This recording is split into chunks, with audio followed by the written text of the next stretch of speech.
independente. Todo conteúdo veiculado é de inteira responsabilidade de seus produtores e idealizadores.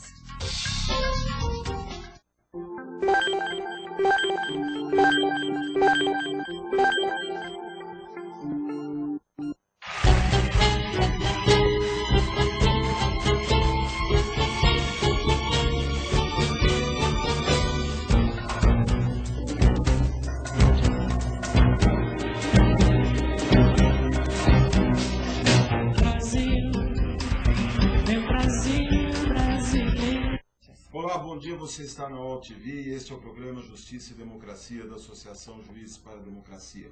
Hoje é sexta-feira, 21 de outubro de 2011. A nossa convidada hoje dispensa muita apresentação. É a Conceição Oliveira, a gerente do grande site Maria Afro, que todo mundo conhece. Ela é historiadora, escritora de livros e uma grande blogueira do Maria Afro. É isso, Conceição? Agradecimento nosso por você ter vindo, e também conosco para discutir com a Maria Afro está o Marcelo Semer, que também é um grande ativista na internet, escritor, juiz da nossa associação e um grande comentarista do Portal Terra semanal. É isso, Marcelo? Obrigada por terem vindo nesta manhã de sexta-feira. E eu queria começar com você, Conceição. Como é que é essa vida de blogueira famosa aí do Brasil? Famosa é com você. Eu acho que, enfim, é um canal, né? Eu sempre acho que a rede, pelo menos é a minha luta, é uma espécie de empoderamento de quem não tem voz em vez nesse país de mídia profundamente concentrada.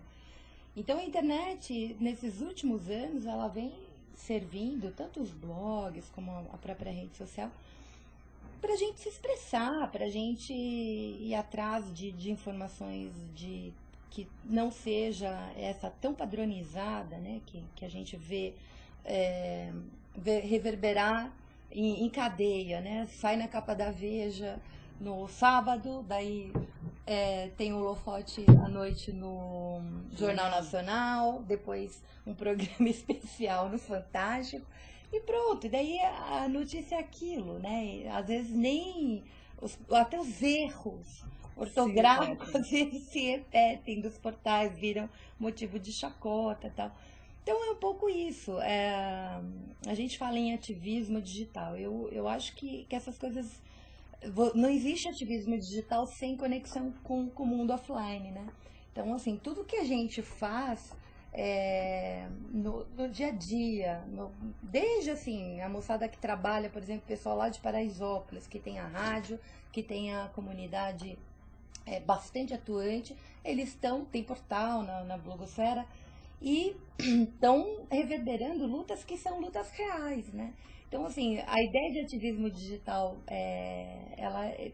a gente precisa tomar cuidado para não esvaziar isso, né? Porque só xingar muito no Twitter, às vezes a gente xinga, mas não adianta muito. Quer dizer, se você não tiver pé na realidade, se você não tiver conexão com os movimentos, se você não tiver uma atuação mesmo, esse ativismo ele acaba vazio, né?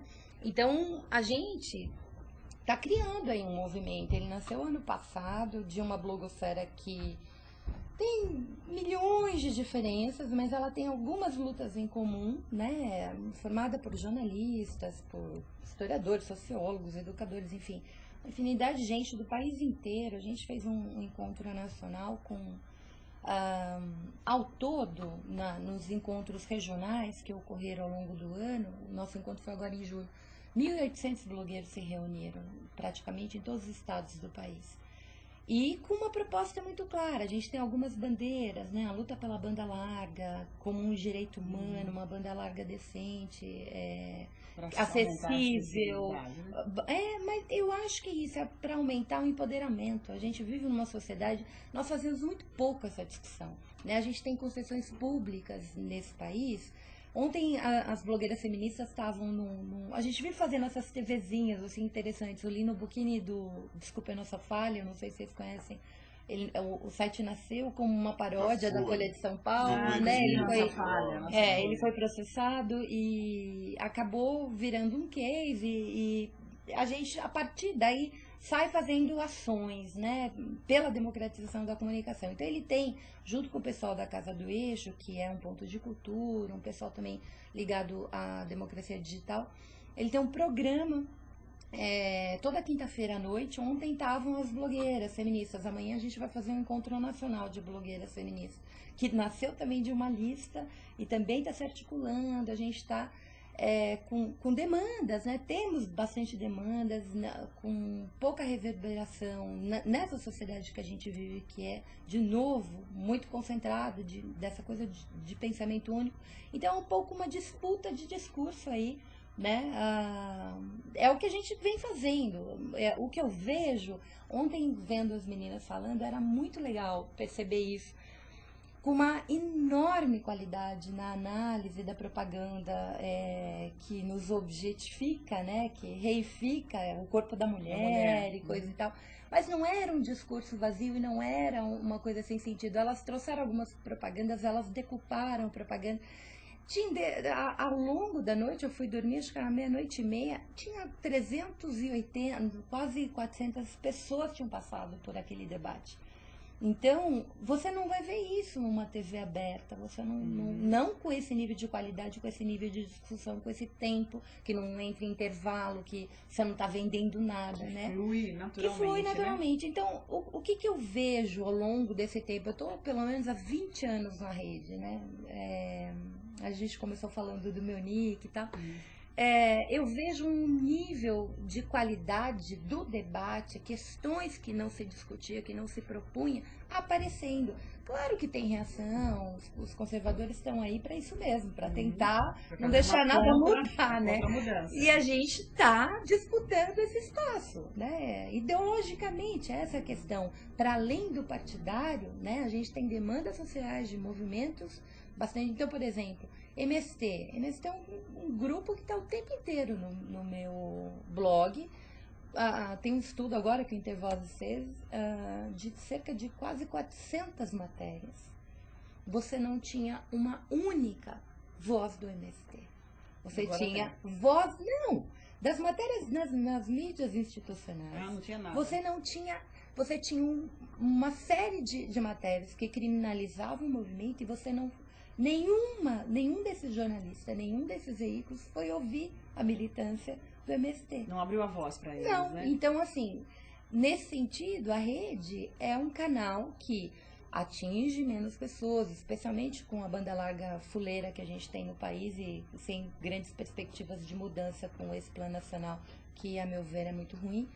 Mas, enfim, a pressão continua, a gente quer que todo mundo tenha acesso, e não é só para o cara votar em X, Y, Z, nada disso. Eu acho que as pessoas têm que ter acesso para absolutamente tudo. A gente vai fazer pesquisa, nós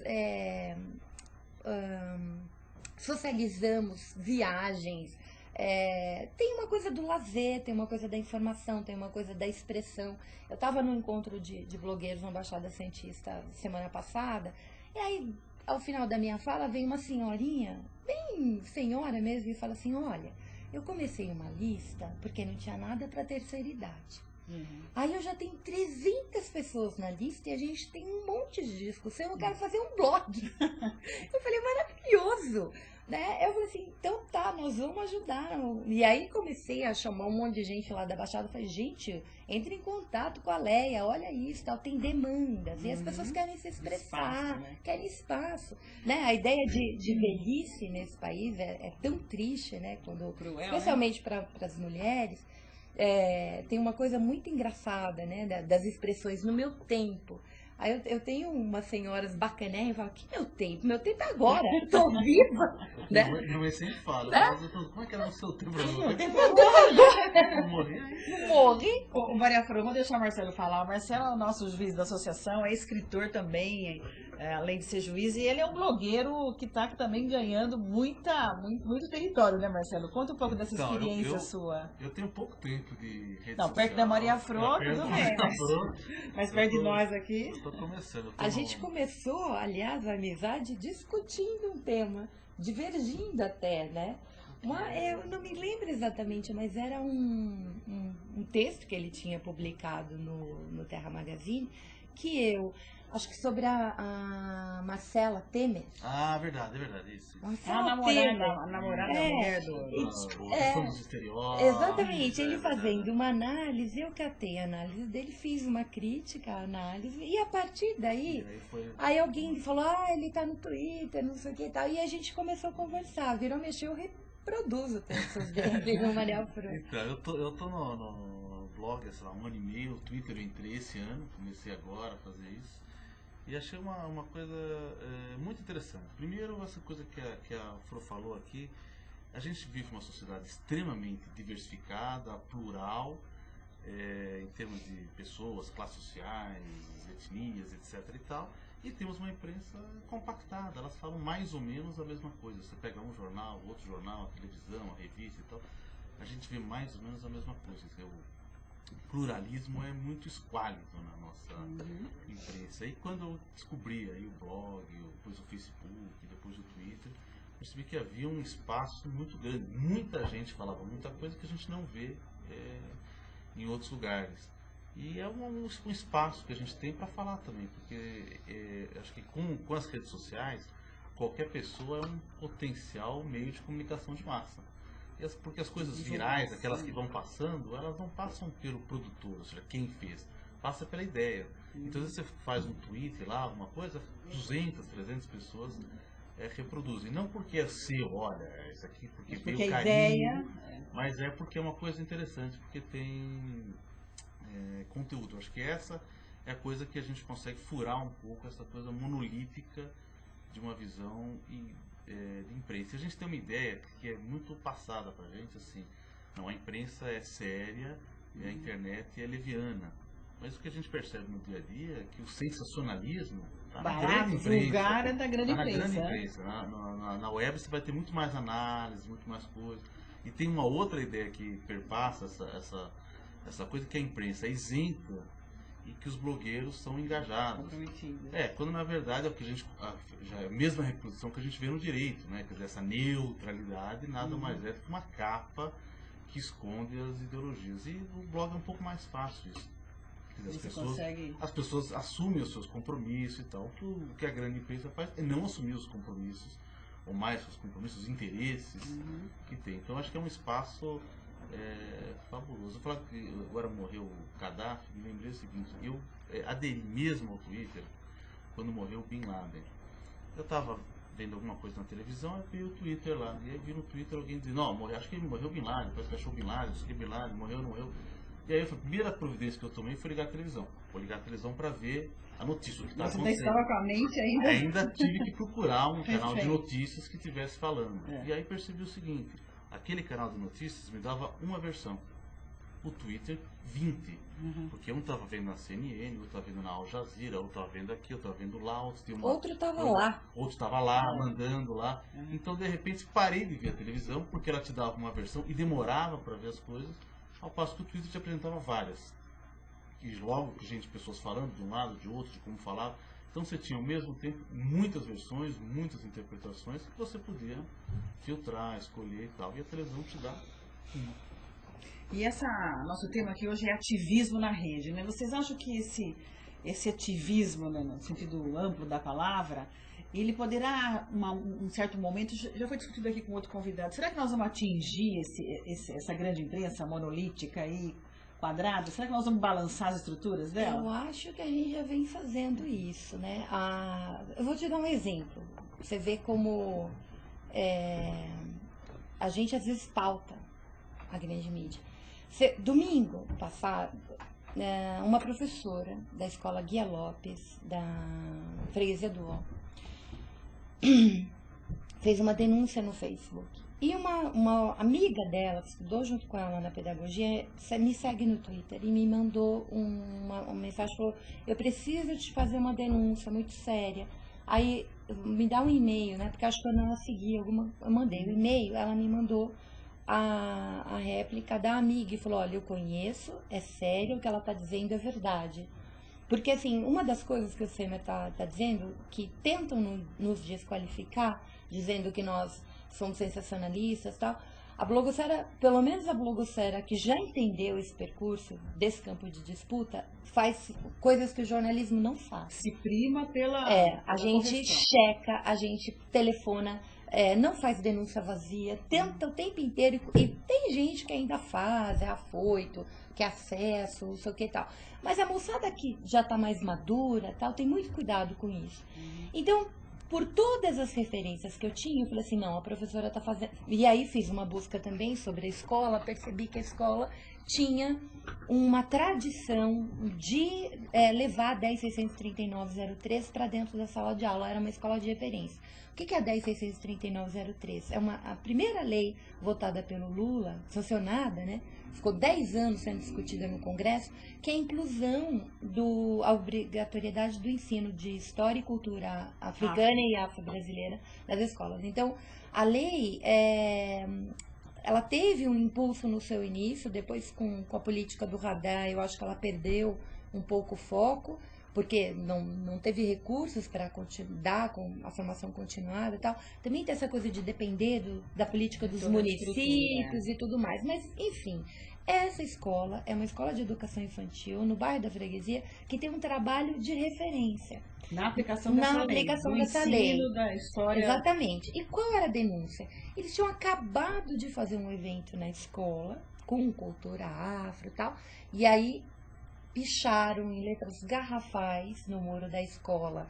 Precisamos cuidar do futuro de nossas crianças brancas. E 2 suásticas atrás. Então, eu dei essa denúncia no domingo, na segunda de manhãzinho, antes de ir para a sala de aula, eu abri, já tinha a foto dela. Eu falei assim, Cecília, Ana Cecília é o nome da professora, me manda, por favor, a fotografia para eu subir e tal. Ou seja, nenhuma imprensa tinha dado isso. Eu dei no domingo, na segunda-feira de manhã estava imagem. Quando eu cheguei na escola, daí já tinha outros sites, o Viu Mundo deu, a Rede Brasil Atual deu tal. Na terça-feira, eu tô lá, assim, fazendo alguma coisa, eu vejo alguém no Facebook, o Demetrio Magnoli tá falando da pichação na Globo News. Falei, justamente quem, né? Quem acha que negro é responsável pela racialização do Brasil. Falei, mas nem deu tempo de eu ver e tal. Falei, o que ele disse? Era sempre a mesma bobagem, uma análise... Mas 3 dias depois. Profundamente superficial. Há um artigo do Sakamoto, que é o filósofo também. Fantástico. Que ele fala o seguinte, ele brincou chamando diz que não sei o quê. Ele fala que a grande imprensa, todas elas têm uma relação de pessoas a quem consultar, uma visão extremamente conservadora em cada um dos temas. Então tocou racismo e diz que Demetrio que é o cara mais conservador, né? Que reverbera toda a bobagem do Campbell e assim por diante. Mas, conclusão, aí eu chego na escola na quarta, saio na hora do intervalo e tal, catei o jornal do metrô, tá lá a foto que todas saíram do meu blog. Os caras não tiveram trabalho de fotografar. Eles pegaram a foto, você vê que pegou, entendeu? Então, assim, a professora mandou, a gente quer que a denúncia se reverbere e tal. Mas veja só, de domingo, na Globo News só deu na terça, no Jornal do Metrô na quarta e tal, e ninguém faz referência a gente, né? Mas a denúncia partiu de um sujeito qualificado, comprometido com a sua escola, foi checada, mandou a prova. E aí, assim, daí 3, 4 dias depois, vão falar um monte de bobagem. Eu ainda não escrevi a respeito, eu vou escrever, porque essa é a minha especialidade, né? As minhas obras são didáticas e elas são referências na área do ensino de história e cultura afro-brasileira, da educação para direitos humanos. Então, eu acho que essas coisas estão todas conectadas. Então, você tem sujeitos interessantes atuando. Quando é que a escola ganha visibilidade na mídia? Quando tem desgraceira. Problema. Né? Então, essa escola há anos vem desenvolvendo um super trabalho. Então, a denúncia super legítima dela, a gente tem que reverberar, mas como é que a gente tem que reverberar? A gente tem que reverberar que essa é uma atitude conservadora diante de um trabalho bacanérrimo, que não pode parar. Muito pelo contrário, que tem que ter todo o Você tem que apoio da prestigiar a sociedade. escola nesse Exatamente. momento, né? E aí você fica ouvindo Demetrio Magnoli, enfim. A gente eu acho, não é que a gente tem que ignorar, mas volta a insistir, isso é uma disputa ideológica nesse sentido. É um bando de gente que luta pela ampliação dos direitos humanos nesse país, né, pelos direitos fundamentais, que ainda temos grandes grupos que não têm acesso a eles, e temos os grupos corporativos que defendem audiência, ganhos publicitários, vão defender seus candidatos. Isso vai continuar sempre, né? Eu acho que vai. Agora, assim, eu não acho que eles vão conseguir essa coisa monolítica que havia e esse poder de blindagem que eles tinham, isso tá bem arranhado. Né? Já tem fissuras, né? Tá bem arranhado. Eu acho assim, a gente teve um histórico aí, as rádios livres tentaram ingressar no mercado, mas acabaram sendo tolhidas pela essa forma transgressora de criminalização, enfim. A televisão comunitária entra num espaço acomodado, né? Um espaço admitido dentro da... Meio chapa branca. É um espaço que tem um pequeno nicho, sem audiência e tal. E acho que a web tem essa vantagem, quer dizer, ela não precisa pedir autorização para ninguém, não tem espaço no que ela se acomode, ou seja, embora ela não tenha a mesma audiência que tem uma televisão, ela vai se expandindo, ela não tem limites de... Ela tem um crescimento silencioso e Agora, eficiente. uma das questões importantes é o que ela falou da questão da banda larga, né? Quer dizer, ela vai expandir isso que eu ia mais perguntar. quando mais pessoas conseguirem ter acesso, porque hoje em dia não dá mais para você trabalhar com a internet sem a banda larga. E fora isso, a questão da neutralidade na rede, que essa é uma discussão seríssima, que corre sérios riscos com o pior de tudo, vindo do... Que é a neutralidade? A neutralidade na rede é o pressuposto que, independente do endereço do IP, a navegação ela não vai ser favorecida. Não vai ter uma dupla via, né? Não vai ter uma dupla via.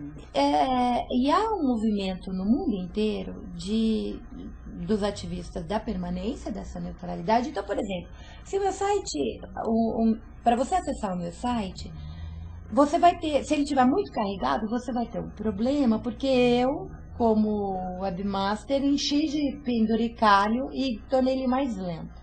E dependendo da sua conexão, etc. E a UOL, sei lá, mais rápido, porque ela tem um super servidor, etc. e tal. Essas diferenças, elas existem, mas elas existem porque a gente está partindo de lugares diferentes. Mas ela pode ser ainda maior se a neutralidade acabar. Então, essa é a grande disputa que a gente tem hoje. O que se pensa em termos corporativos é fazer uma grande autoestrada para transitar poderosos. Os dados, a influência, bancos e tal, e as estradas vicinais para os blocos. Se você mudar, cheia de buraco. se você mudar as velocidades, o que acontece? Paulatinamente, a gente se acostuma com as grandes velocidades, que é o nosso conforto, a rapidez. Claro, você vai abandonar os pequenos. Exatamente. É uma discriminação. E essa questão, essa discussão está dentro desse projeto da banda larga aí? Não, está dentro dos nossos combates, né? Dos nossos bons combates. Então, a manutenção da neutralidade na rede, um acesso a uma banda larga de qualidade e preço acessível, né? As Teligente, em 2009, elas tiveram uma receita de 180 bi. Comparado às TVs, as receitas da TV, é minúsculas as receitas da TV. Então, é de se estranhar que um governo petista esteja facilitando tanto a vida desse povo, né? Porque vejamos algumas situações que a gente briga muito. Você vai para Manaus, eu estive lá em maio. Eu estava num hotel bacana, no centro da cidade e tal. O Wi-Fi do hotel, você não consegue acessar o Gmail em modo HTML. De jeito nenhum. Não acessa. Então, a pessoa compra esses 3Gs da Vivo, claro, sei lá, paga 130, 150 reais e não consegue acessar o mínimo. Eu digo que blogueiro e vlogueiro em Manaus é herói. Porque eu, se tivesse que ser blogueira num lugar desse, eu jamais ia ter paciência, entendeu? Porque a gente aqui tem uma conexão de 10 mega, eles nunca entregam, tem outra com essa gestagem aí, que você não tem a Anatel regulando isso de maneira decente, né? Você compra 10 megas, a Teles entrega 1 mega. Mas enfim, lá nem isso. Então, como é que a gente consegue organizar, fazer o país se comunicar? Porque democratizar isso, né? Ser tudo igual, né? O Samadeu tem uma imagem que é super legal. Ele fala assim, as estradas do século XXI são as estradas da comunicação. Então, o que a gente tem? A gente tem a região do quarto, a Amazonas é o quarto PIB do país. Maior polo industrial, tá lá. Então, chega a ser burro, porque não é só uma questão política, é uma questão econômica, é uma questão de conhecimento, é uma questão que quando você para pensar, fala, então o governo precisa qualificar trabalho, então tem um monte de cursos aí de extensão, cursos à distância. Beleza, vai fazer curso à distância como? Sem plano nacional de banda larga decente. Como é que o indivíduo lá no interior, sem acesso à banda larga, vai ter acesso? As coisas são pesadas, vídeo, uma videoconferência, uma série de coisas. Sem uma boa rede, não existe, então fica tudo...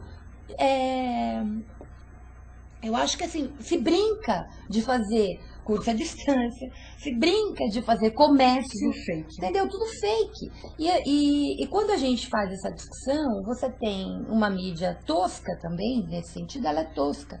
Porque isso interessa para as pessoas. Quanto mais você tem acesso, a disputa vai ser de todo mundo. A TV na web já está virando uma realidade. As pessoas ficam mais no YouTube, ficam mais nas redes do que ficam na TV. A internet no Brasil cresce de uma maneira absurda. Redes sociais, o Twitter foi o que mais cresceu no Brasil, o Facebook idem. A gente fez a mesma coisa com o Orkut. E eles estão caindo, mas caindo assim, despencando.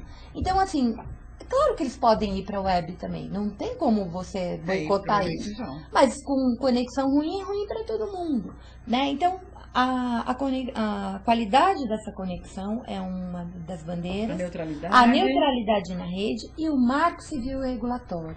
Porque no marco civil da rede, que é uma coisa... A estrutura da rede ela é muito diferente da estrutura da mídia convencional. E você tem parlamentares bastante equivocados que querem controlar a rede como controlaria uma mídia de concessão pública, que não é o caso. Então é tão desastroso, né? Porque você vê mídias que são concessões públicas, que não respeitam a Constituição, e você não vê o ataque que você vê dentro da rede. Por quê? Eu tenho uma explicação, porque eles têm medo da gente. Sim, não só tem medo, como propagam medo nessa ideia de que a internet é perigosa. Perigosa, vai abrir espaço para pedofilia, sempre usa essa fantasia. Há muito crime na internet, como se tivesse mais crime na internet do que fora da internet. O fato é que as pessoas têm muito medo da liberdade. Né? A liberdade deixa as pessoas... Essa grande tônica do conservador é que a liberdade é um perigo.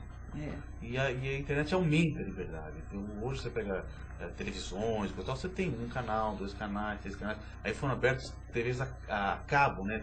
Quando a gente era garoto, no nosso tempo... comprava um pacote? Quando a gente era garoto, a gente tinha 5, 6 canais. Então, é o que a gente via, eu falo isso com meus filhos, só tinha esse. Aí quando veio essa ideia de que vai abrir TV aberta, vamos ter uma multiplicidade de coisas, que são na verdade dos mesmos donos e que passam reproduzindo. É só para aumentar o valor do tal do pacote. A mesma coisa. O que você tem na web já é diferente. Quer dizer, ainda que essas televisões que esses jornais vão, a web que tem grande audiência, etc. e tal, você tem a possibilidade de disputar mais ou menos em igualdade de condição. Eu não tenho como fazer uma televisão e disputar lá. Mas eu tenho um blog, eu tenho um Twitter, eu tenho um Facebook. Eu posso fazer uma crítica. Eu posso fazer. E o que faz pode passar para muita gente. Então, essa ideia assim, vai ter crime na web? Tem crime na web, como tem crime fora da web, muito mais fora do que dentro. Como se o homem na web virasse um mal, né? Então, eu costumo dizer assim, olha, cuidado com as crianças para o acesso delas à internet. Quanto mais cedo elas aprenderem, maior maturidade elas vão ganhar para poder separar, olha, isso aqui é errado, isso aqui é bom. Como se a televisão não fosse um malefício. Um malefício terrível, que está na frente dos bebês. Principalmente nessa questão de publicidade, que na verdade é o que move. O que move a televisão é a publicidade, é o espaço para fazer a publicidade. Hoje você percebe que a questão da publicidade dirigida à criança é terrível, seja ela tornar a criança consumista, com relação aos valores Reproduzir machistas, estereótipos. e a questão de alimentação, que é terrível, que você vai criando as pessoas que é tão Obesas ruim, tão ruim quanto propaganda de cigarro, pouca propaganda nutrição, de Cerveja. Essa história do Marcelo sobre o cuidado, né, da gente educar a criança nesse mundo tecnológico. Você não deixa seu filho de 2, 3 anos atravessar a rua sozinho, né? Então, assim, como é que a gente aproxima? E isso é tão... Eles já nasceram digitalizados, eles já nasceram nesse mundo digital. Mesmo a criança, claro que tem uma questão de classe, né? Aí, a gente sabe disso. Mas ao menos nos grandes centros, onde você vê lan house, o computador na escola, com acesso à rede, as crianças já sabem. Isso não é novidade. Qualquer coisa que você faça... Eu vi a minha filha Não há controle. na quinta série, não. A professora morrendo de medo, porque tinha dado um seminário lá, e eles tinham que fazer uma apresentação, um vídeo. Mas ela não sabia mexer no vídeo, professor. Aí eu falei, ignore isso, porque você não vai precisar mexer, eles vão fazer.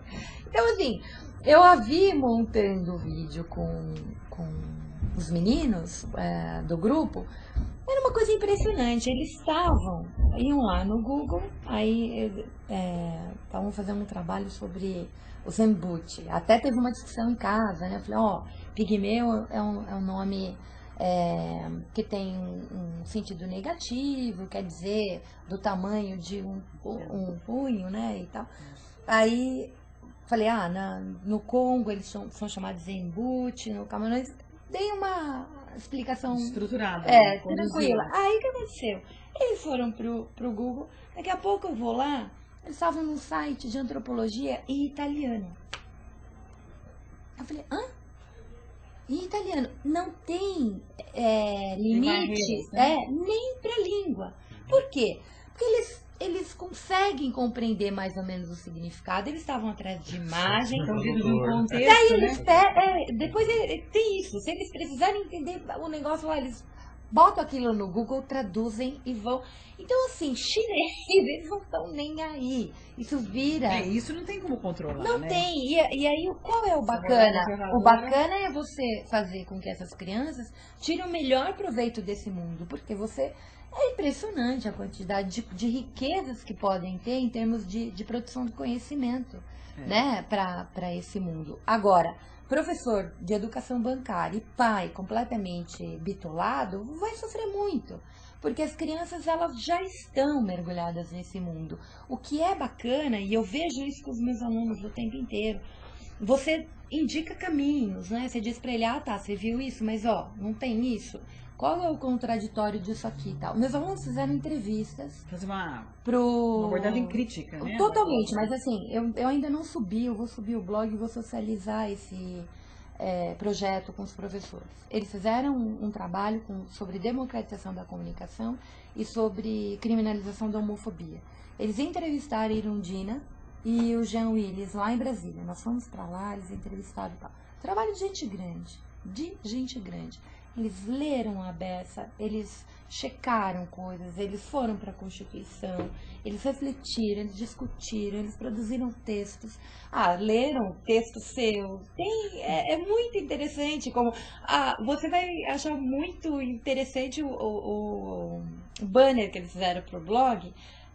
A justiça, tortinha, assim, com os traços na mão. Aí um deles tem uma cruz. E aí chama nono ano, Estado Laico, acho que tá no WordPress. Eu ainda não divulguei porque eu não coloquei, eles não conseguiram ainda editar os vídeos, a gente está editando. Mas tem uma enorme qualidade. E são meninos de 13 e 14 anos. Então essa ideia de que a gente tem que, a Fro falou, a criança pequena não atravessa a rua sozinha, que a gente ajuda e tal. Quer dizer, tem muita coisa ruim na internet também. Tem acesso a muita coisa ruim, muita poluição, muita pornografia, muita coisa, você fala, muitas ideias terríveis lá, racistas e tal. Então assim, olha, a pessoa tem que ter como é que fala? tem que ter uma clivagem, tem que fazer Orientação, né? tem que conseguir entender aquilo, mas também acontece na televisão. Eu tenho uma mania ruim, que acho que eu peguei de casa, de jantar ouvindo o jornal da televisão. E outro dia eu estava lá em 2 curtos, não nem tão curtos assim, editoriais do Jornal da Band, e um deles massacrando a greve dos Correios, e no outro, que foi de ontem ou anteontem, falando, criticando a ação do Ministério Público do Trabalho, que descobriu o trabalho escravo nas áreas, dizendo, olha, nós vamos perder competitividade. E eu discuti isso com as crianças. Eu falei, olha, você viu toda aquela força, o massacre em cima do trabalhador, né, na hora que está fazendo a greve para buscar o seu salário, e quando pegam alguma coisa absurda, um crime do empresário, vamos perder competitividade. Então também a gente tem que fazer a mesma... A gente tem que enfrentar o demônio e quer dizer, o demônio não está lá só no escaninho. Fora aquele monte de programa trash na televisão. Nossa, que terrível. a gente vê. Outro dia uma coisa muito... Eu até fiz um post em relação a isso, que era... Eu não lembro qual é a televisão, esses programas de fim de tarde, meio de violência, meio mundo cão, falando que uma dançarina de funk havia pego uma criança para dançar junto durante o baile lá, no show, não sei o quê. E dizia lá no fundo, o comentarista falava assim, olha, isso aqui é um hedonismo que não tem sentido, nós estamos vivendo a época de Roma, essas mulheres... Enquanto ele fazia esse discurso extremamente conservador, o que é que passava na tela? A mulher dançando em trajes mínimos às 6 horas da tarde durante 15 minutos. Ele falava, absurdo enquanto fazia isso. Mas deixou passar. Mas, ou seja, é só uma coisa cínica, porque as pessoas querem... Hipocrisia. Eles fazem a mesma crítica. Uma coisa esquizofrênica. Ele oferece a imagem... Juro por Deus, a voz só vinha no fundo dele dizendo, criticando o hedonismo, e ao mesmo tempo mostrando aquilo para todo mundo às 5h30 da tarde. Se deleitar, né? Que é o que faz com esses com violência infantil, o assassinato da Isabela Nardoni, que a gente ficava... Meus filhos não conseguiram mais ver a televisão, eu larguei de ver o Jornal Nacional nessa época, não dá mais para ver. Porque é assustador, é uma coisa de um nível de... Ou mesmo ontem, nos portais, mostrava a cabeça da Daphne. Eu olhava e falei, meu Deus, onde é que isso vai parar? Porque parecia que a gente estava voltando em 45, quando você arrasta o corpo do Mussolini, sabe, pelas ruas. Você fala, você está em pleno século XXI, a maneira como esse homem estava, a Líbia fazia parte do Conselho de Direitos Humanos da ONU, enquanto era amiga, da França, do Sarkozy e companhia. De repente, 40 anos depois que eles estavam tranquilamente, né, com nossas relações comerciais com a Líbia, com a CIA e companhia, aí ele vira um ditador, cruel, horroroso. Tem que ser morto. Tem que ser morto. Não, tem que ser morto, tem que ser...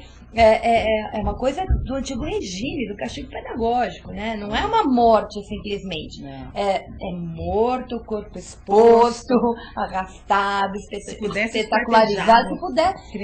Faltou muito pouco, né, pra isso. E aí você vê as TVs todas escancarando isso. Vai ter um jornalista criticando o linchamento, as coisas. Sim, mas não passa, né? Sim, porque toda vez que você mostra violência nesse estado bruto, né? Estado bruto, você estimula as pessoas. Como aqueles programas que mostram os presos, mostram aquela coisa. Você estimula a violência. Como cada crime, né? A gente está acostumado a ver isso no direito penal. Eu lembro que aconteceu uma coisa terrível, não sei qual desses casos aí. E o Luiz Fernando era o juiz do júri e falava, bom, isso acontece todo dia. Eu vejo isso todos os dias. Pra nós é rotina. Mas a gente vê no processo intermediário. Quando você começa a contar toda a história do crime, de cada um dos crimes, toda a história, por dentro, emoção, você faz com que as pessoas sintam muito medo e pensem assim, podia ser eu, olha aquilo lá, você traz aquele cotidiano. E o resultado disso é tornar uma sociedade extremamente vingativa, extremamente rigorosa, que quer cheio de temores, né? Temor, uma agressão. A venda do medo transforma a sociedade. E você naturaliza, né? Você banaliza, né? A forma como você expõe as pessoas nesse nível de violência e esse nível de crítica, ninguém faz. A observação que ele estava fazendo das TVs, você pega 6 horas da tarde, dos estilos da Atena, esses programas policiais, virou mexer, você vê o indivíduo incitando as pessoas a fazer linchamento, fazer justiça pelas próprias mãos. Porque ele fica assim, roubou uma velhinha, não sei o que, tava... bandido, miserável. É um discurso que você olha e fala, minha Nossa Senhora, cadê o Estado de Direito? Quer dizer, a polícia prende, a justiça julga, todo mundo tem direito à defesa. É uma etc. contra-educação, né? Esses programas estão todo Total. momento E aí você olha e incentivando. fala assim, como é que essas pessoas têm coragem, né, de criminalizar aqueles que se põem contra essa barbárie? Então, essa naturalização da violência, depois quando você vê um indivíduo, claro, não vamos tornar as coisas tão simples porque não é, mas assim, esse nível de agressão e de doença social que a gente está vendo nas escolas mesmo, criança que vai dar um tiro de 10 anos, pega a arma do pai, que dá um tiro na professora e se mata, ou então caso de realenga, assim por diante. Tá, não tem nenhum estudo, eu acho ruim esse psicologismo que reduz tudo, não é isso que eu estou tentando dizer. Mas é a violência, essa é a ponta, né, onde chega. Mas você tem o bullying, você tem as pessoas achando que é bacana se projetar, enchendo o saco do outro, agredindo o outro. Então você tem esse... eu acho que assim, é um banho. Tem hora que eu fico olhando a TV e falo, minha nossa, coisa histérica isso. Vou me irritando. E eu nem... sempre a TV ficar ligada é meio rádio, né? Eu tô fazendo outras coisas e tal. E aí eu vou ver num nível de irritação, eu não sei de onde é. Eu falo, putz, esse inferno aqui. Você desliga. Acalma. Mas, Maria Fro, outro dia uma amiga minha, uma conhecida minha que é norueguesa, que não fala bem português, estava aqui vendo uma televisão e ela via o programa do Raul Gil, que tem uma cena com criança, dançar criança, e a criança deita no chão, ele deita com a criança no chão. E ela perguntou assim, mas o que é isso? Isso é pedofilia? Ela não ouvia, ela só via a cena, que a gente estava no restaurante. Ela falou, mas isso é cena de pedofilia pro meu conceito. Então, e é uma coisa que as famílias brasileiras, a pessoa recepciona isso domingão à tarde com a maior naturalidade. Erotização precoce. A erotização das meninas é uma coisa precoce. Da hora que você começa a ver a questão dentro de metrô de ataque sexual, é uma doença já em grau cronificado, né? Então, acho que talvez a rede... O Beto esteve conosco lá na associação, no Diário da Autoridade, né, que vocês proporcionaram. Ele fazia uma correlação entre essa questão da erotização e da publicidade, né? Porque a publicidade erotiza as pessoas, cria o desejo, aquela coisa, a transformação.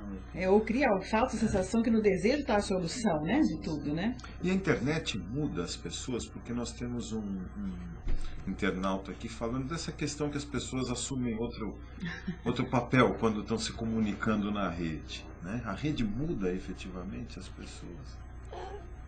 Depende do que ele entende como mudança. Eu acho que assim, o anonimato, às vezes, tem gente que... essa é uma terceira questão importante na nossa luta, além da banda larga, do Marco Civil, de brigar contra a Lei Azeredo, a garantia do anonimato. Eu volto a insistir, eu acho que alguém que faz coisas ruins, que quer prejudicar o outro no mundo offline, também faz no online, né? Mas às vezes não precisa do anonimato para isso. Mas o anonimato, às vezes, ele garante a vida das pessoas. Tem uma associação mundial que chama Global Voice, e é um lugar onde a gente veicula denúncias muito sérias de risco ao direito humano, né? E muitas vezes a pessoa... era dos debates quando começaram a vazar os documentos do Wikileaks. Você tinha que tomar muito cuidado na tradução daqueles documentos, tal, e impor aqueles documentos a público, porque às vezes ele não só expunha autoridades corruptas, etc. Tal, às vezes os próprios ativistas, né? Quem deu, como levou, etc. Tal. Então a gente tem, embora nós a cada dia, pelo menos nos estados de direito, a gente acha o seguinte: está ameaçado de morte, expõe. Deixa isso bastante claro, deixa isso visível, porque é uma mania de aumentar a proteção. E isso vem acontecendo, por incrível que pareça, no Brasil. A gente já teve 2 blogueiros assassinados e um jurado de morte. A situação está complicada no Rio Grande do Norte, onde teve um blogueiro assassinado, porque envolve políticos, envolve a política local e alguns aspectos bastante coronelistas e tal. Mas assim, voltando à pergunta dele, Eu acho que a internet, ela tem, especialmente as redes sociais, se a gente se você estiver muito nervoso, é melhor você ficar longe dela. Porque às vezes a gente diz coisas que a gente depois se arrepende de dizer. Escreve coisas. Né? E aí tá lá, tá escrito. Eu faço isso às vezes deliberadamente. Se vocês olharem minha tele ontem, vocês vão ver eu assim xingando muito no Twitter a Motorola.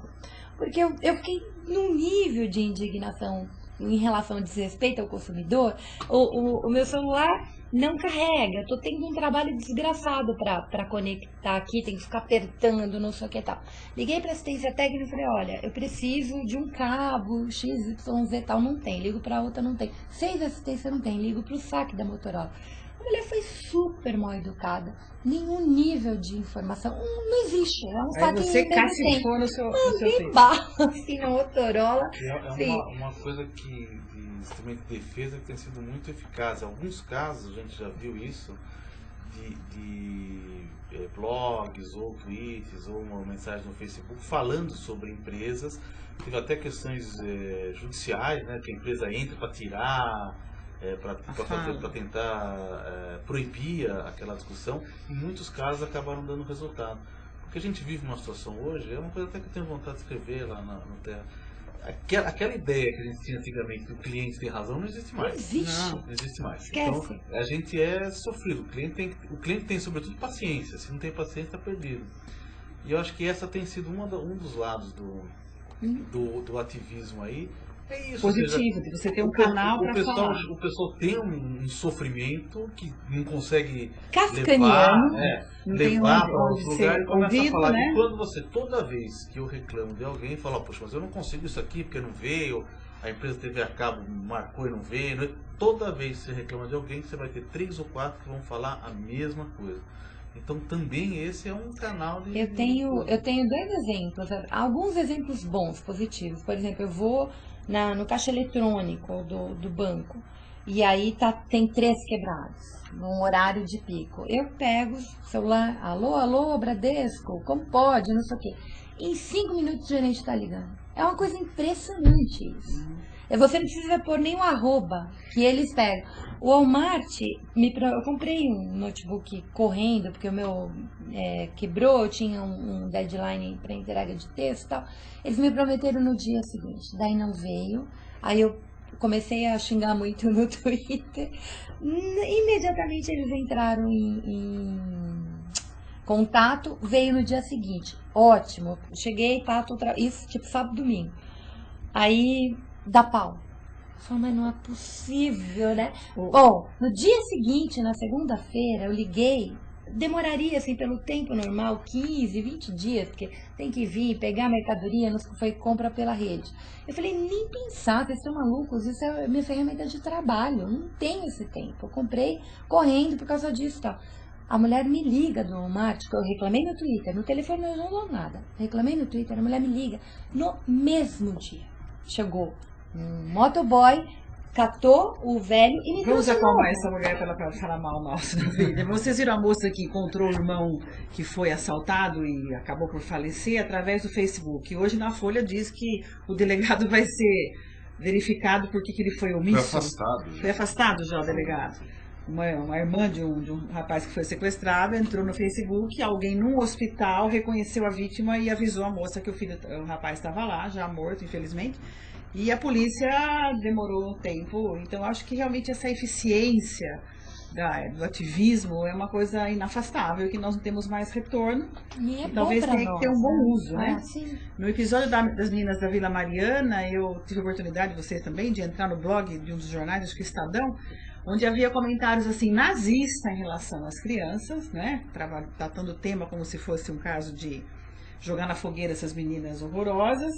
Mas também havia muita gente ponderada. Então, eu achei interessante que no mesmo espaço que a loucura se pode mostrar, também há muita coerência, né? Então, acho que o anonimato também é uma questão de necessidade de manutenção da... Mas eu acho que ele tem mostrado uma coisa que às vezes fica submersa. E é ruim pra gente ver, mas é bom a gente É bom saber que existe, né? O lado sombra. Que esse lado de xenofobia, de racismo, de homofobia, que na verdade são todos unidos, né? Tudo uma coisa É só. um pacote, né? É um pacote. E a gente vê que a coisa não está tão adormecida quanto a gente Não, é imaginava. muito presente, é. E eu acho assim, quanto mais a gente tem ampliado essa questão dos direitos civis, né? Quanto mais a gente pensa em cota, a gente pensa em união homoafetiva, enfim, quanto mais tem integração, desenvolvimento do Nordeste, quanto mais isso acontece, a reação a Também isso aparece. tem sido É o caso paradigmático da escola que ela contou aqui, né? Que Isso. Você começa a ampliar,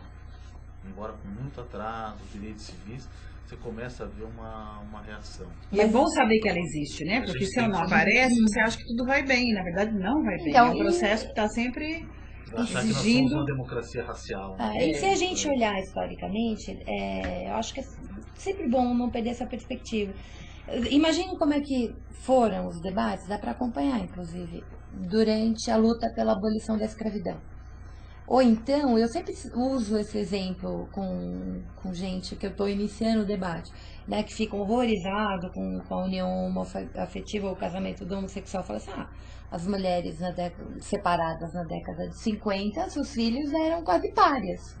Né? As pessoas não queriam deixar... Eram estigmatizados mesmo. Profundamente estigmatizados. Não é tanto tempo atrás. Não, entendeu? Nem 50 anos você olha... 60, você uma mãe solteira, alguma coisa assim, 60, nossa, você nem se aproxima, porque aquilo ali não é família e tal.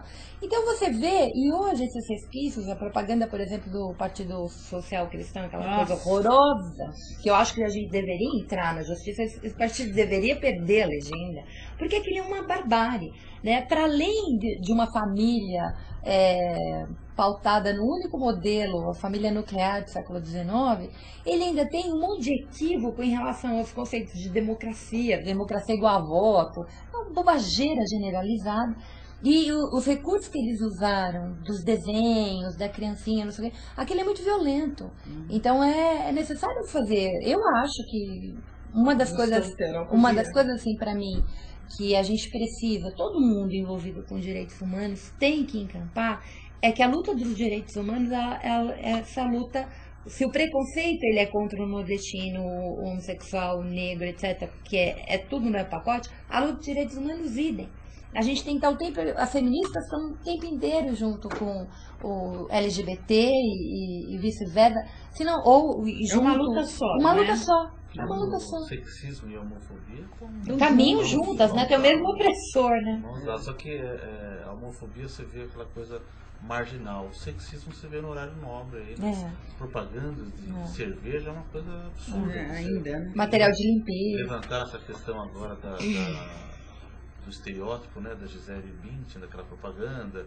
Eu vou ser sedutora pro meu marido. Então, me escreveu um promotor na Folha de São Paulo. Muito interessante que ele fala também contra os homens, porque o homem, para ter uma mulher dessa, tem que ser provedor. Tem que ser super-homem. Tem que ser super-homem. E o cretino, né? Que é só pôr uma calcinha no sutiã e você pode fazer qualquer coisa. É um completo imbecil o homem dessa propaganda. Né? Marginal. Isso está no horário nobre. Você vê a cerveja é vendida como se fosse uma mulher gostosa, né?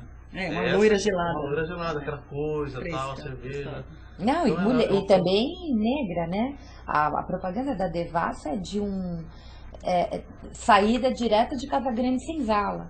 Né? Já o próprio nome, Devassa. Né? E usa toda a coisa do corpo negro, a frase, bota uma mulher negra, assim, é do consumo da carne negra, entendeu? Num país que até pelo menos a década de 70, 80, o turismo sexual era a política de Estado. Você vê, se você olhar na década de 70, a inauguração do Centro de Convenções de Salvador, eu trabalho isso na formação de professores, com algumas das imagens. Você fica escandalizado. Texto, imagem, absolutamente tudo. Assim, você vê frases do tipo, Congresso na Bahia é coisa para homem nenhum botar defeito. Aí bota umas negras sambando, os homens atrás, batucando e tal, só branco com um passo d'água aqui. Aí você vai ver o texto enorme, assim, um passeio de escuna, chupar um sorvete de cajá, não sei o que e tal. Todos os verbos, inclusive, comer uma acarajé. Isso é só 1% do que você pode fazer entre uma convenção e outra. Quer dizer, aí daí você vê aquelas negras lindas, maravilhosas, o que mais você pode fazer no restante do tempo? É assustador, e são propagandas institucionais. Uma das grandes lutas das feministas e das mulheres negras em especial, porque o feminismo também tem isso, ele tem que absorver um olhar mais crítico para essa questão racial e de classe, né? Porque as violências, elas são... da classe e do gênero. Sim, são violências muito mais terríveis para a base da pirâmide, né? Que é a mulher negra, em todas as estatísticas, mais expostas à violência, que ganham um menor salário, com uma série de questões aí que a gente tem que se colocar. Mas é isso, num país onde você tem um senador da República que diz que cativas faziam sexo consensual com seus senhores, né? Demóstenes todo disse isso no Congresso, consensual, né? Você traz a pessoa num tumbeiro, né? Você estupra a pessoa e aí assim, a sua escrava, né? A sua escrava bate, faz tudo, níveis absurdos de violência era consensual. Então, quando você tem essa história, a escravidão no Brasil é a instituição mais duradoura após a chegada dos portugueses. Não existe nenhuma outra instituição mais duradoura que a escravidão. Ela foi legal até 1888. Foram 300, né? Quase 400 anos. A primeira leva de escravos, 1549. As consequências são muito... A relação com o trabalho, com o trabalho manual. 400 anos, para nós temos quantos anos? Nós ainda não expurgamos. A gente já não tem 200 anos de república. Então, assim, e para além disso, você tem um movimento de uma república conservadora que não tem nenhum tipo de indenização para os cativos, muito pelo contrário, você tem toda uma política de organização do trabalho, que é aquilo que o Marcelo estava falando, da fala do locutor sobre a questão do trabalho escravo. Até hoje você tem esse discurso, que é o discurso do século XIX, que o Brasil precisa progredir e precisa concorrer e vai embora. Então você olha para o trabalhador não como um sujeito de direitos, mas como um sujeito de produção, e ponto, né?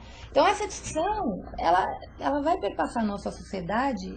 E eu acho que assim, o grande movimento que a gente tem hoje existem demandas de grupos mais organizados. A internet, o Nassif fala uma coisa que eu acho perfeita. Ele diz que a internet está construindo a sociedade civil no país. E tá nesse nível dos debates e de levantar demandas. Então a gente precisa de movimento duplo, a gente precisa de um Estado que entenda que essas demandas existem e as configure como legítimas, né? A gente tem que ter uma pressão. É isso que eu penso, se ela está construindo a sociedade não pode ficar à parte do Estado, o Estado vai ter que ser sensível a essa nova formação, né? Sim. E a gente, assim, na configuração que a gente está vivendo, eu tô, não é assustada, mas assim, eu ando cansada demais, porque eu vejo a configuração política que a gente tem nesse Congresso, que na minha opinião é o Congresso mais conservador que a gente tem, e para além de conservador no sentido de ser reacionário, ele também é proselitista, né? Então você vê o Executivo cedendo a coisas assim inconstitucionais. Que o Tião Viana está fazendo uma coisa agora que eu acho que se entrar no Ministério Público ele vai ter que responder. O Parque Gospel. Mas aí eu fui fazer uma pesquisa e pedi para as pessoas me ajudarem. Dentro de condomínio, enfim, de casas populares, ela vai construir um parque temático gospel. Né? Como diz o pessoal no Brasil, gosta se fosse Estados Unidos, aqui é parque crente mesmo. Aí a gente diz assim, exatamente, quer dizer, o poder público, nós vamos estar financiando, porque vai entrar dinheiro tanto do Estado como dinheiro da União. Peraí, e o restante da população? Nós temos que fazer um parque espírita, um parque... no meu post eu fiz essa pergunta. Falei assim, onde que vai se localizar o parque, os terreiros de Umbanda em Candomblé, onde vai estar o parque budista, israelita, e vai embora, né? Que diabo é isso? E aí você vê isso nas prefeituras, são dois movimentos, ao mesmo tempo que eles passam um trator nos terreiros. Acabou de destruir um terreiro que deveria ser patrimônio histórico, porque foi onde nasceu a Umbanda no Rio de Janeiro. Passou o trator por cima da casa. Um prefeito, eu chamo agora prefeito eleito em Cristo, né? Brincando com a Cleiciane. E criei uma tag para brincar com isso. Eu falo, meu Deus do céu, é de uma intolerância. E eles estão se aproximando e estão tomando. No mesmo estado, uma prefeita criou, não, Betim, criou um parque com uma praça com pia batismal. Ah, para os crentes poderem fazer o mergulho na cabeça. Então, a prefeita de Natal criou um monumento à Bíblia. Então, eu vou fazer, eu ainda não eu não fiz esse post ainda, porque eu não tô com tempo, eu tô com muita coisa. Eu venho aqui, vou lá no Encontro das Blogueiras, vou não sei pra onde, então eu não tô com tempo de pesquisa e de reflexão. Eu preciso sentar pra fazer isso. Eu vou fazer, porque eu acho assim. Eu fiquei tão chocada quando eu comecei. Claro, mas é lógico, né? Sei qual é o Estado americano, né? Que Deus criou os Estados Unidos para liderar o mundo. Então. Terrível. O Brasil é assim, não é só o Brasil, o mundo inteiro é assim. Mas a gente tem que estar atento, né? Eu acho que a rede pode pôr essa discussão, né? Porque assim, as pessoas falam, Estado laico não é Estado sem religião. Claro que não. A gente sabe que o Estado laico ele é necessário para garantir a presença de todas as religiões. Mas no nível de cada indivíduo. Claro, no nível, claro. As religiões. Sim, agora ele não pode usar do financiamento público para fazer proselitismo. É o artigo 19 da Constituição brasileira, né? Eu acho engraçado assim, a gente discute muito isso no judiciário, né? Quer dizer, como o Estado laico é maltratado no judiciário, se discutiu a questão dos crucifixos da cruz na sala de justiça, na sala de julgamento e tal. Isso foi levado ao Conselho Nacional de Justiça e foi derrotado todos os votos, menos um voto do advogado de Sergipe. E todo mundo diz, não, olha, isso aqui não mexe, isso aqui não pode mexer, não sei o que e tal. Quer dizer, mesmo o órgão foi criado para ser, digamos assim, um olhar externo, justiça, garantidor, né? Com esse conexão social e tal, profundamente. Sucumbiu, né? Gente, o preâmbulo da nossa Constituição. Tem Deus no preâmbulo da nossa Constituição. Agora, o que eu acho interessante é que essas questões, elas são levantadas. Então eu vejo dessa questão do parque gospel, aí todos os dias, há mais de uma semana, é levantada dentro da rede. Então isso levanta, por exemplo, aquela propaganda da Caixa Econômica com uma aquela foi uma vitória. Aquela foi uma vitória nossa. Branquearam, Machado de Assis. Né? Totalmente sem propósito. Então é uma coisa que emergiu na rede, aquilo começou a criar uma coisa, um incômodo, até chegar lá que eles mudaram a propaganda, agora vai ter uma outra propaganda, enfim. Isso são bastante sinais da eficiência do ativismo na rede. Se você for esperar grande imprensa tocar, muitos não tocam. Algumas vezes tocam por essa questão que a Fro falou, que é aproveitando a onda. Que é a pauta que chega lá, tal. Todos os canais de imprensa hoje já tem aquela coisa de saber o que é trending topic, o que é que chegou lá, o que é que não foi, isso está batendo, não sei o que. Já tem essa visão de trazer. Essas medidas. Mas ainda fica aquela coisa meio assim, o que eles estão falando? Uhum. E eu acho que tem muita coisa que nasce lá, cresce lá, e ela é na web que tá conseguindo ter a repercussão. É pequeno, é pouco perto disso. Mas acho que o céu é o limite aí. Vai batendo, vai aumentando. E quando a banda larga acontecer com eficiência, aí nós teremos mais segurança nisso. Eu acho que assim, em vários aspectos, eu continuo insistindo. É um direito humano, porque é um direito de ter voz e vez, mas é também um direito da pessoa ir atrás de cultura, ver um filme, namorar, fazer o que ela bem entender, né?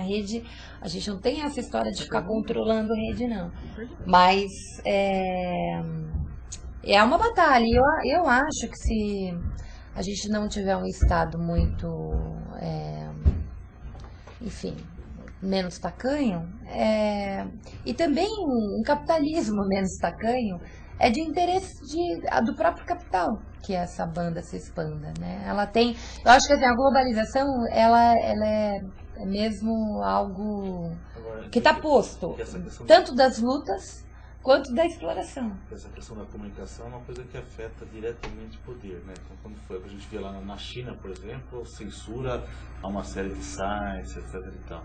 quando começou lá a Primavera Árabe, quando foi o Egito, a primeira coisa foi censurar, tirar o Facebook.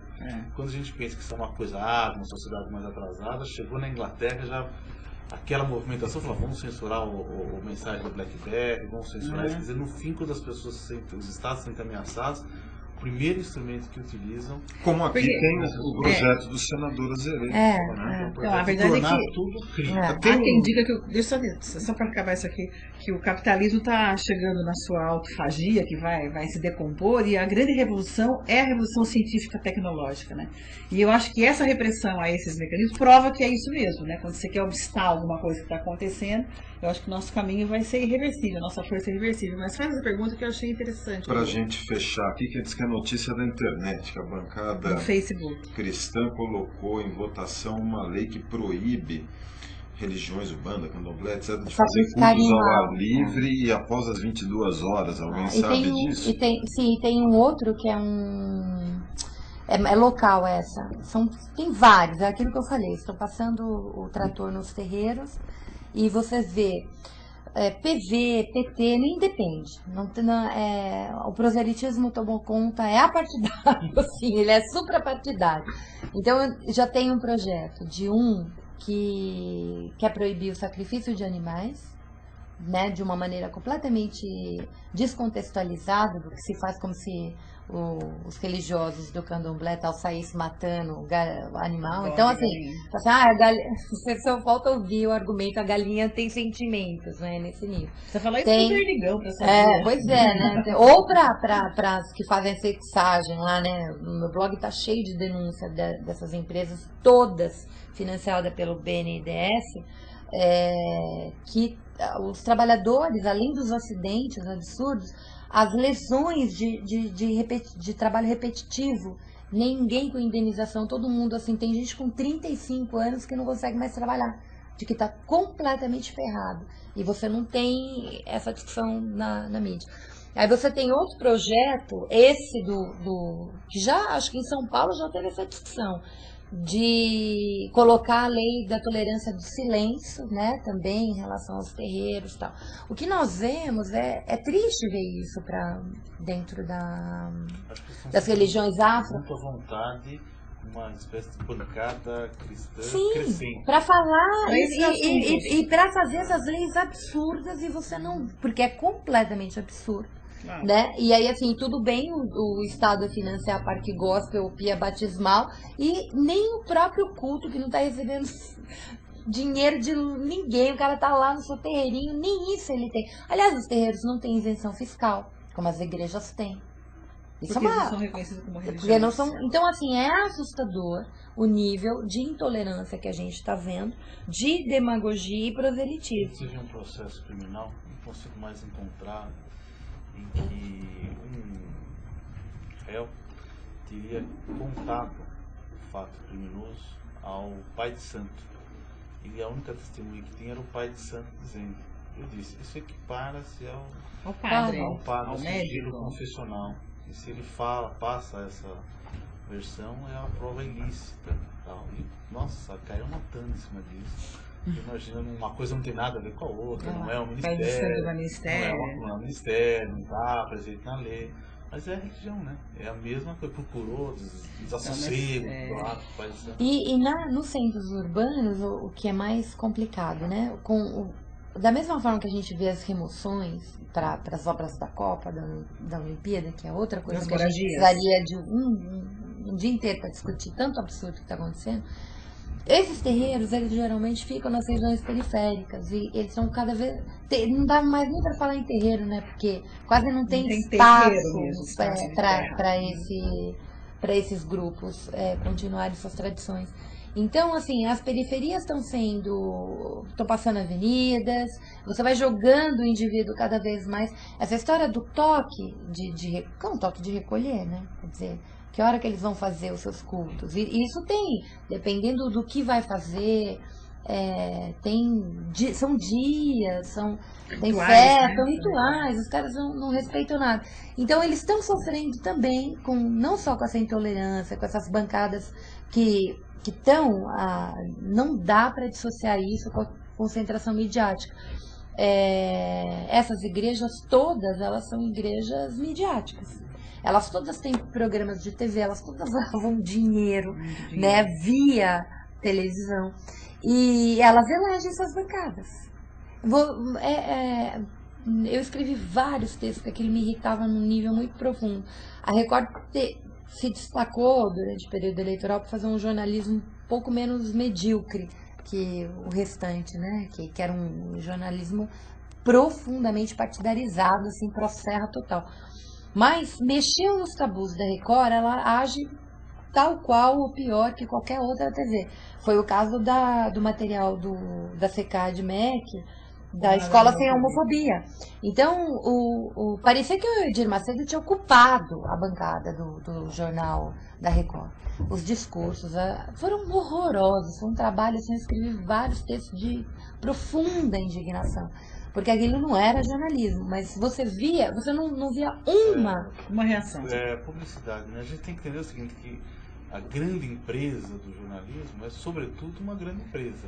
E tem os seus interesses. Marqueteira. Pode ser um interesse econômico, pode ser um interesse do agronegócio, pode ser um interesse, mas é um interesse, como um interesse religioso. E a gente porque é um mercado, né, religioso. Basicamente é isso, eles são grandes empresas. Então você faz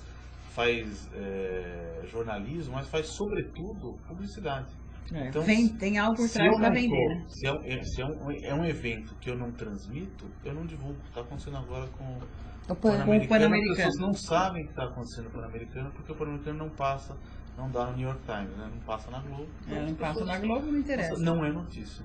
Isso está bem claro agora no Pan, lamentavelmente. Tá bem claro. A vantagem, a diferença das redes sociais, é que o blogueiro não faz isso, ou predominantemente não faz isso por lucro.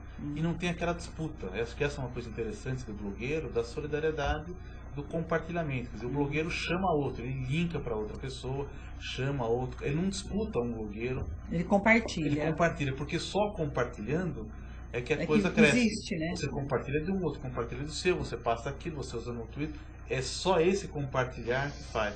Então é uma forma de trabalhar com a solidariedade diferente com a forma de comércio. De mercado. Então, muito bem. Vamos encerrar então, está no horário. Maria Flor, muito obrigado. Obrigada Marcelo, a vocês pelo convite. Muito obrigada. Prazer. Esse foi então o Justiça e Democracia dessa sexta-feira, 21 de outubro de 2011, conversando com Maria Flor e Marcelo Semer a respeito de ativismo social na rede. Aí na tela você tem o endereço do blog deles, do blog de cada um deles na rede. Acesse, veja, acompanhe. O Justiça e Democracia fica por aqui e volta na próxima semana às 10 horas. Fique na sequência com a programação da UOL TV.